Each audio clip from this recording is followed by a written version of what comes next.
Alors, il y a une des fonctions à dire auxquelles je ne pense pas forcément, mais j'ai sous mes yeux, grâce à mon rôle, la plupart des remontées de tout ce qui se passe sur l'application. Donc en fait, ça me donne une bonne vision, ainsi qu'à mon équipe en fait, de tout ce qui se passe. Donc si on voit par exemple que d'un coup un utilisateur se met à avoir des délais sur l'affichage d'une page dans l'appli, on peut lancer une procédure en disant waouh, pourquoi cette page se met à ramer? Est-ce qu'il y a un problème technique? Est-ce que ce client a des besoins spécifiques? Peut-être qu'il faut aller réfléchir, peut-être qu'il y a quelque chose qu'on peut lui proposer pour lui dire pour rencontrer des difficultés à afficher telle page de l'application, qu'est-ce qu'on peut faire là-dessus? Et ça me permet de rentrer en contact avec le support qui va faire ce lien-là. Peut-être qu'il a eu une remontée de son côté dont on n'est pas au courant et il n'y a pas encore eu forcément le transfert ou ils n'ont pas forcément fait le lien avec nous parce qu'ils sont peut-être dans une phase d'investigation. Et de même côté, on va peut-être faire directement un lien avec le commerce pour dire oh là là, attention, il y a peut-être ce client, qu'est-ce qui se passe? Est-ce que de ton côté tu as vu quelque chose qui nous permettrait de se dire ils ont une utilisation qui soit normale, soit pas adaptée de l'outil, ou au contraire, il faut qu'on fasse quelque chose, qu'on leur propose un truc qui fonctionne mieux. Donc en gros, mon travail, moi, c'est faire le lien entre ces trois pôles, les trois pôles aujourd'hui de la boîte, et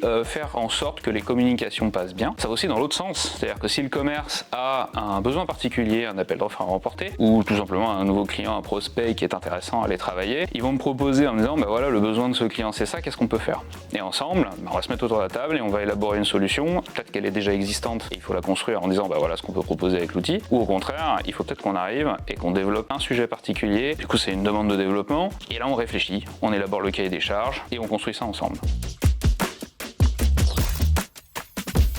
Ouais, alors des anecdotes, j'en ai plein, parce qu'il y a plein de clients, donc il y a plein de situations différentes. Une en particulier que j'aime bien et qui montre la relation qu'on a avec nos clients, c'est qu'on a des clients historiques, un en particulier, qui est là depuis le début d'Anickit et qui nous accompagne en fait, même surtout sur beaucoup de parties du projet. Et lui, il a la vigilance, puisqu'il est dans le métier, de regarder la législation, de tout ce qui se passe, comment ça évolue et tout ça. Et par exemple, lui, il a l'œil dessus, donc il est parfaitement capable, quand il y a une nouvelle parution au JO, donc au journal officiel, au niveau de la loi, des changements, des petites modifications,